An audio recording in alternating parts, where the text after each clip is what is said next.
Hello, and welcome to The Good Life, what it is and how to achieve it.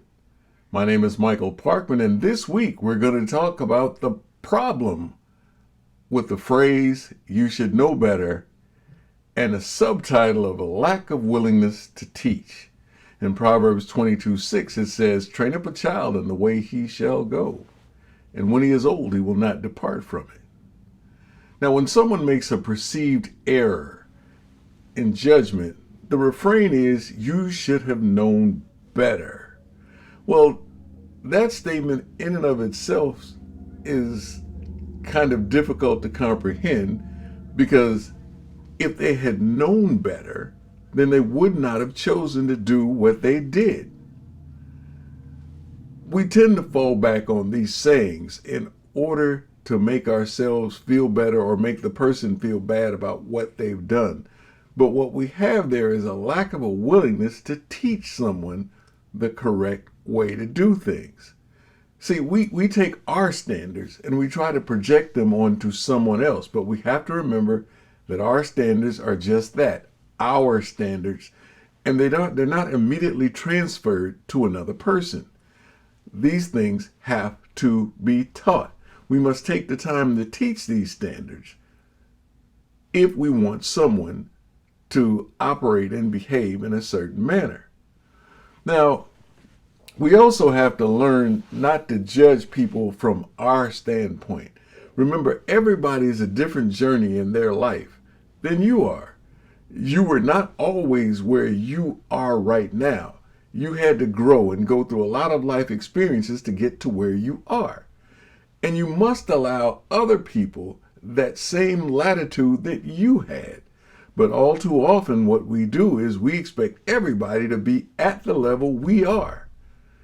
And in reality, we're not really at the level we think we are, because we suffer from the same problems that those we look down upon, just in different areas. So the biggest thing for us to understand here is, one, is not to be so judgmental.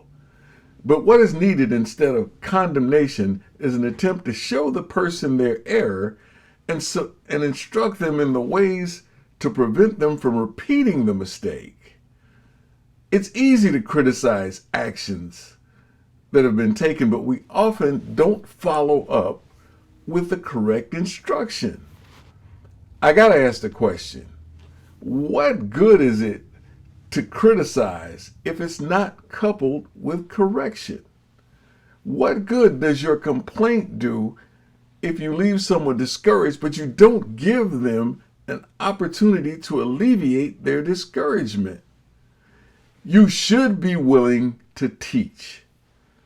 Correct thinking, judgments, and actions are learned behaviors. If you intend to instruct, refrain from using the phrase common sense, because if sense were common, there would be no need for instruction. Think about that for a second. We always say, well, that's common sense. Well, it's obviously not, because if it was so common, you wouldn't have to have that conversation about what someone did or didn't do. There is no such thing as common sense. What we need to do is understand where a person is and reach that person where they are. You need to be able to recognize the level that your listener is at, and then take your approach to them down to where they are. And then again, make sure that if you are teaching, and this is most critical, if you are teaching, that you make sure that your actions follow your words. Or better yet, have your words come after your actions. You act correctly, and then you can speak to it.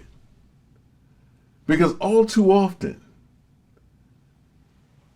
we have people in our lives who are close to us, who live with us, who are around us on a daily basis, and they see us with all of our warts. And then they see us in other company when we put on airs. We're the perfect person in front of others. But the real you comes out when you get back home and you're not around those people that you're trying to impress. Well, the problem with that is that you have now taught somebody that it is okay to be duplicitous. And along with that, you've also taught them that what you say doesn't matter. You can tell somebody not to do something, but if they see you doing it, what's going to be the benefit to that? You left them in limbo. You say don't, but you do. Do as I say, not as I do. That doesn't work. It is imperative, absolutely imperative, that if you wish to teach someone, you have to be correct, which is not to say that you don't make mistakes, because we're all human, we're going to make mistakes, but you really do have to understand that when you make an error, that you own up to it. You don't pass off blame. You don't put up excuses. You man or woman up and say, I was wrong. Because in that way, you teach someone that even though you slipped and stumbled, you can get right again if you do the right things. And the right thing is not to shift blame. Remember, we've talked countless number of times during this series about understanding what you control and what you can't control. You can control how you act. You have choices. These choices may not on the surface seem like the easiest things to choose, but your virtue is certainly worth the best choice. Now, when I say making that choice, and we talk about, man, it's just hard to make that choice to do the right thing. But look how much trouble you went through to accumulate things that you have. You put up with an ill-tempered boss you won't leave because you like the paycheck. You put up with an ill-tempered spouse because it's too much trouble to leave. You suffer through a great deal of things for things that are not worth that much. But you refuse to suffer for the best part of yourself. Yes, life is going to present choices to you that are unpleasant at first. But think of the joy that comes from doing the right thing and having that peaceful feeling that knowing that you did the right thing at the right time and for the right reasons. Think about all the stress that you eliminate. When you tell a lie, you have to keep that lie going, which means you have to remember it. You have it hanging over your head. Who's going to find out? When are they going to find out? What's going to happen if they find out? That's a lot of stress just for that short-term pleasure. So, if there is suffering to be had because you made a bad choice, learn from that suffering. Don't make that choice again. Don't add misery on top of misery by trying to lie and hide your misdeed. Because now you have the actual misdeed and then the cover-up of the misdeed and the anxiousness about the misdeed being discovered. That seems like an awful lot. And then when you figure out why you did it, was it worth it? Now, there are people out there who steal. They go to the corner store and they decide, I just got to get this money. And you go in and you decide to rob the store. Okay, you did. You get out there with $100-something, right? $200. You leave the store. That $200 is gone. For whatever you spend it on, it does not last long because in reality, $200 is not a great deal amount of money. But now, what, for that little bit of money that you spent, look at the misery that you have to contend with. Who knows I stole? Who's going to find out? Are the police looking for me? If I get caught, do I have to go to court? Do I have to go to jail? For $200 that went within 20 minutes of you stealing it. Again, once before in our series, we talked about the scales. What's the weight? Stealing? Or the peace of mind of knowing that, hey, you know what? I can go to work. I can find a job, even if it's a fast food job. Right now, they're paying $13 an hour and $100 signing bonuses in some places. So you can work a week, 2 weeks, and you got that $200. And you don't have the misery of wondering when am I going to get caught? What's the punishment for doing what I did? Yeah, you might have to hear some jeers from some of your friends about, you working fast food or you're doing this or that. But the jeers and sneers of people who are doing wrong should make no difference to you if your goal is to be right. Because the jeers and sneers of your friends, those that are doing wrong, they will have their reward one way or the other. You, on the other hand, will have made a choice to pursue the right thing for the right reason, the good life. So, for those of us who fashion ourselves instructors, and if you are a parent, or instead of a parent, if you are a mentor, make sure that you live the life that you speak about. Don't implore someone to do something that you yourself cannot do. Which is, again, not to say that you're to be perfect in all that you do. But you should at least be striving to that end. And if you stumble, you stand up, you brush yourself off, and you keep going. You don't get discouraged and say, I just can't do it. You don't let anybody else tell you you can't do it. Because you have to develop the will to accomplish whatever it is you want to accomplish. And sometimes in developing a will, you get knocked down. But an old proverb says, you get knocked down 7 times, but you stand up 8. Stand up that 8th time, each time, no matter what.